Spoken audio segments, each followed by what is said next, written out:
দিনের সবচেয়ে বড় খবর, বিডিএ চেয়ারপারসন সহ 13 জন হেভিওয়েট তৃণমূল নেতাকে দোষী সাব্যস্ত করলো বর্ধমান জেলা আদালত। আবারও জানি নাকি বিডিএ চেয়ারপারসন সহ 13 জন হেভিওয়েট তৃণমূল নেতাকে দোষী সাব্যস্ত করলো বর্ধমান জেলা আদালত। তীব্র চাঞ্চল্য, তৃণমূলের প্রাক্তন পঞ্চায়েত সদস্যর বাবাকে মারধর খুনের চেষ্টার অভিযোগে বর্ধমান উন্নয়ন সংস্থার চেয়ারপারসন তথা তৃণমূলের ব্লক সভাপতি, যুব সভাপতি ও অঞ্চল সভাপতি সহ 13 জনকে দোষী সাব্যস্ত করল বর্ধমান আদালতের ফার্স্ট ট্র্যাক সেকেন্ড কোর্টের বিচারপতি অরবিন্দ মিশ্র। সোমবার সকাল থেকে ঘটনাকে কেন্দ্র করে গোটা জেলা জুড়ে তীব্র চাঞ্চল্য ছড়িয়ে পড়েছে। এদিন তৃণমূল কংগ্রেসের যে 13 জনকে বিচারক দোষী সাব্যস্ত করে হেফাজতে নিলেন তার মধ্যে রয়েছে বর্ধমান ডেভেলপমেন্ট অথরিটির চেয়ারপারসন তথা বর্ধমান 1 নম্বর ব্লক তৃণমূল সভাপতি কাকলি দাগুপ্ত, বর্ধমান 1 পঞ্চায়েতের সমিতির পূর্ত কর্মাধ্যক্ষ তথা বর্ধমান 1-এর যুব তৃণমূল সভাপতি মানস ভট্টাচার্য, রায়ান 1 গ্রাম পঞ্চায়েতের প্রধান কার্তিক বাগ, অঞ্চল সভাপতি শেখ জামাল, অনুপ কুমার মন্ডল, শেখ চাঁদু, গণেশ বাগ, অনিল বাগ, শেখ মুক্তার, দেবরাজ সিং, সঞ্জীব প্রসাদ, শম্ভু সিং এবং আতিকুর রহমান।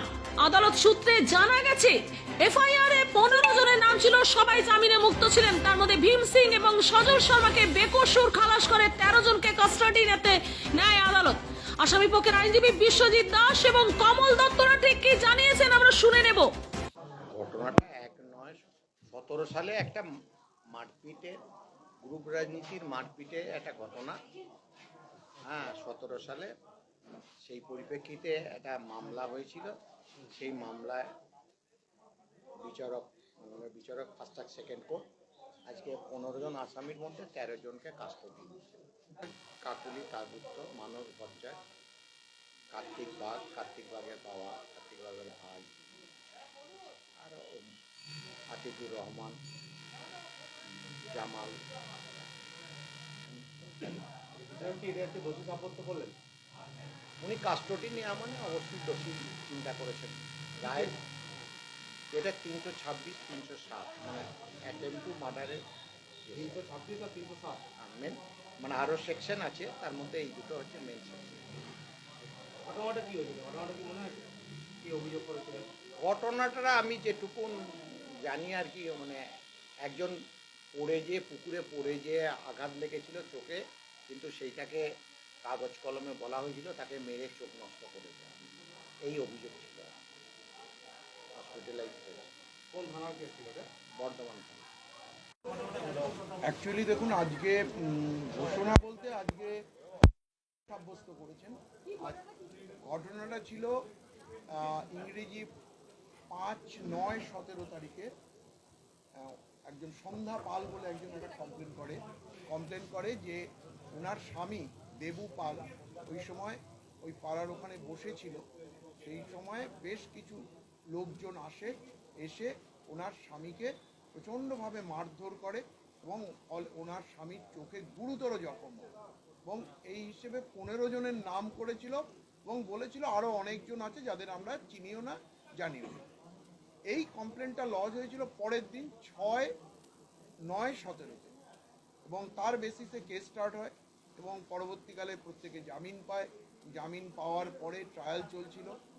সবথেকে আশ্চর্যের বিষয় যে এখানে এই সন্ধ্যা পালি বলুন, এই দেবু পালি বলুন, তারা এসে তার সাক্ষীতে বলেছে যে দেখুন ওইটা রাত ছিল, অন্ধকার ছিল, ওই সময় অনেক লোকজন ছিল, মানে কারা আমাকে মেরেছে আমি ঠিক দেখিনি বা বলতে পারবো না।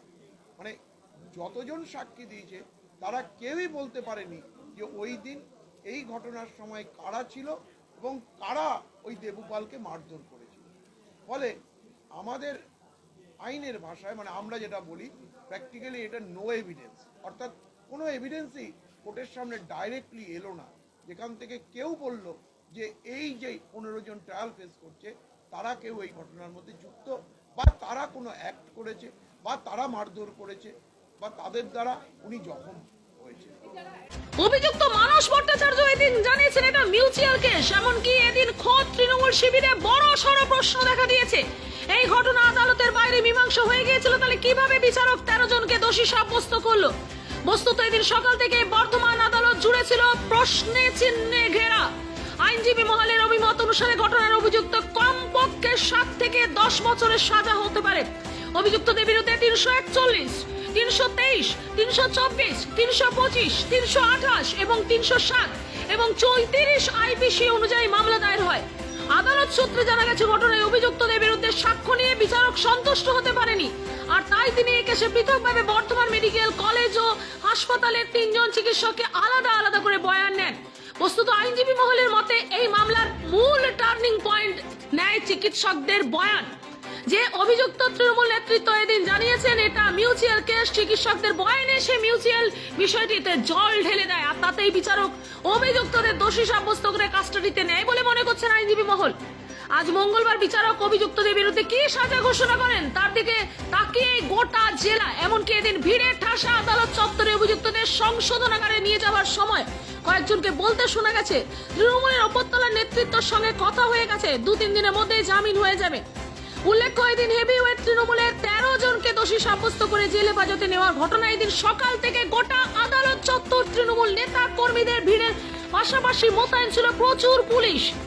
সংশোধনাগারে যাওয়ার পথে পুলিশ গাড়ির ভেতর থেকে অনেক কর্মীদের কাছ থেকে আবেদন করেছে এমন কেউ কিছু করবেন না যাতে তাদের জামিনে প্রভাব পড়ে। অন্যদিকে এদিন আদালত থেকে পুলিশ মানে অভিযুক্ত তৃণমূল নেতাদের সংশোধনাগারে নিয়ে যাওয়ার পথে গুরুতর অসুস্থ বোধ করে কাকলি গুপ্ততা। সঙ্গে সঙ্গে তাকে পৃথক গাড়িতে বর্ধমান মেডিকেল কলেজ হাসপাতালে চিকিৎসার জন্য নিয়ে যাওয়া হয়, যা নিয়ে কৌতূহল তুঙ্গে উঠল। পাপাই সরকারের রিপোর্ট, নূতন ভোর।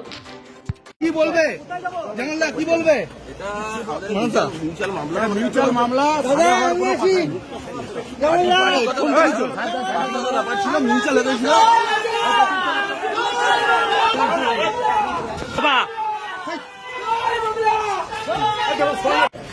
এটা কোন কেসের ঘটনায় হয়েছে? পলিটিক্যাল একটা মামলা, যেটা মিউচুয়াল কেস ছিল, সেটা মিউচুয়াল দুপক্ষের মধ্যে হচ্ছিল। সেটা আমরা নির্দোষ, আমরা কিছু জানি না। কত সালে মামলা? 2017 সালে। কোন জায়গায়? আমাদের গাড়ি দাসপাড়া। তাদের সঙ্গে হয়েছিল এটা? দাসপাড়া জানি না কাদের সঙ্গে, আমরা ছিলামই না।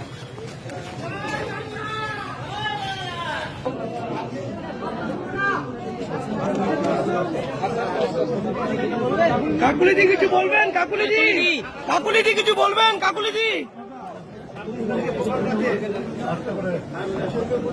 জামাল ভাই কিছু বলবেন?